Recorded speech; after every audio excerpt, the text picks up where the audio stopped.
इस कमरे में एक अजीब नियम था कि अगर कोई महिला बर्फ की सुई उठाती है और दाहिनी ओर के पुरुष की जांघ में चुभोती है या बाई ओर के करली को कोड़े से मारती है तो वो आसानी से मेज पर रखे $10,000 ले सकती है। कुछ सोच विचार के बाद महिला धीरे से उठी और बाई ओर का गैंडे की खाल का कोड़ा उठाया। फिर वो करली के पीछे पहुंची। हालांकि उसने पूरी मानसिक तैयारी कर ली थी, फिर भी वो भारी हाथ नहीं चला सकी और सिर्फ उसकी पीठ पर हल्के से एक कोड़ा मारा। इससे खेल शुरू करने वाले को गुस्सा आ गया और उसने इसे तुरंत अमान्य घोषित कर दिया। अपने कैंसर से पीड़ित भाई के इलाज के लिए पैसे जुटाने के लिए महिला ने दिल कड़ा किया और जोर से कोड़ा मारा, लेकिन सिर्फ एक तरफ से ही करली की सांसें ठंडी पड़ गई। फिर दूसरी बार की क्रूरता ने सभी को कांपने पर मजबूर कर दिया। हालांकि ये अभी खत्म नहीं हुआ था। तीसरे कोड़े के बाद करली के चेहरे पर खून की एक बूंद भी नहीं बची थी और उसकी पीठ पूरी तरह से छिल गई थी। ये नजारा देखकर अमीर आदमी बहुत संतुष्ट हुआ।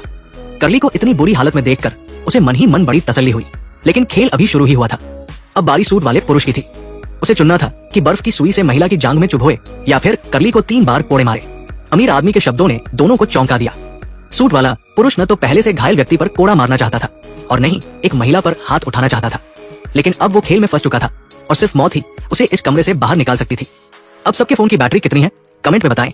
एक ही बैटरी प्रतिशत वाले दोस्त बन सकते हैं, इसलिए उसे फैसला करना पड़ा। जब सूट वाला पुरुष उठा तो पास में खड़ी महिला बेहद घबरा गई, लेकिन ये देखकर कि उसका निशाना वो नहीं थी, उसने चुपचाप राहत की सांस ली। महिला की कमजोर ताकत की तुलना में सूट वाले पुरुष का एक कोड़ा इतना जोरदार था कि करली कांप उठा और लगभग मरते मरते बचा। 6 कोड़ों के बाद उसकी पीठ खून से लथपथ हो गई थी। खेल के नियमों के अनुसार अब करली की बारी थी कि वह चुने किसी की जांघ में बर्फ की सुई चुभोए या खुद को 3 बार कोड़े लगवाए। इस बार कोड़े मारने वाला अमीर आदमी का नौकर था। करली एकदम स्तब्ध रह गया। उसे समझ नहीं आ रहा था कि हमेशा वही क्यों घायल हो रहा था। फिर उसने अमीर आदमी के बेटे के चेहरे पर एक कपटी मुस्कान देखी और उसे समझ आया कि ये सब उसी की वजह से था, क्योंकि वो उसे पसंद नहीं करता था।